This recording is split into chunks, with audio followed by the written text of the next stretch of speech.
that you found out the three most common traits of highly successful people. Do you remember those? Yeah, it was it's so funny. A superiority complex. So the three most common traits of hyper successful people that they looked at, and it was interesting because there's the influencer world wants to be like, you have to wake up at 5 or you have to do cold plunges or whatever the fuck, right? But the thing but there was actually very few that they all had in common. So number one was that they had a superiority complex. They thought they were better than other people and that they deserved more. The second is that they suffered from massive insecurity and feeling that they would never be enough. And third, they had impulse control. And so you've got this combination of people who are like, I want to do this big thing. So this big toward thing. And they've got this big away pain that's like, I'm never going to be enough. I always have to do more. And then they have impulse control that keeps them focused on the goal without seeing the woman in the red dress or getting pursued by her. And that like, so it's like shoot high, have a big thing that motivates, like have a big tiger behind you and stay on the path. Have you ever heard Jordan Peterson talk about that study of starving rats in a tube with a spring attached to their tail? No. Fucking brilliant. This is what you're talking about. So starving rats are placed into a tube. Yeah. And they have a spring that is attached to their tail that can measure the force that they pull at. Yeah. And that's a proxy for desire.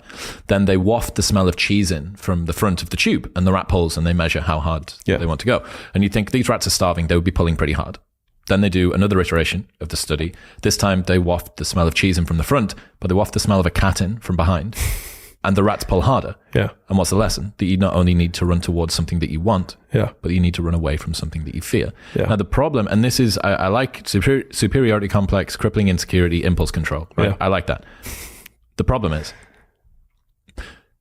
the people who we admire the most due to the most success in the real world don't necessarily have the most admirable internal states.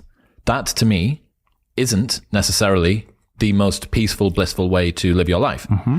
What does it say that, especially in the modern world, we revere the people who have external accolades of success, and yet the three most common traits of these super successful people lead from a place which is almost objectively miserable? Unadmirable. Right. Yeah. How do we square this circle? I think it's just, what are we solving for? So, like, I mean, a lot of people, I love watching Last Dance, which is Michael Jordan's, mini docuseries. Phenomenal. Yeah. Unbelievable. I think most people could see him there and be like, I don't know if I really envy this guy's life. Like, he still seems like pretty upset despite being a billionaire, despite all these, these other things. And so I think that if like, what are we solving for? Like my closest friend, Dr. Kashi, he has a statement because he coached Olympic teams. And he was like, champions are broken.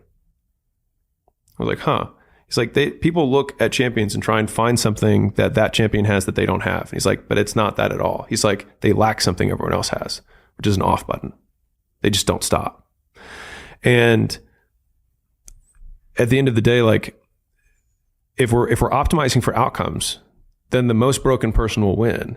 The person who has the absolute biggest, desire for achievement, the absolute biggest fear or pain that they're running away from, and the hardest impulse control. Now, impulse control, most people would agree is a good thing. The other two, not as much. And so what are we optimizing for? What problem are we solving? It's my favorite. It's probably the number one most frequently asked question that I ask to our portfolio companies whenever we're about to do anything, which is, what problem are we solving? If the problem that we're solving is that I want to be content, well, there's a lot of ways to do that. And you don't need to do all these other things. If the problem you're solving is that you want to be the richest man in the world, well, you're going to have a lot of superiority complex. You're going to have a lot of crippling insecurity, and you're going to have a lot of impulse control, and you're going to have to wait a long time. There's a quote from Jason Pargin that says, accept that all of your heroes are full of shit. Your heroes aren't gods. They're just regular people who probably got good at one thing by neglecting literally everything else. Yeah. I agree with the statement.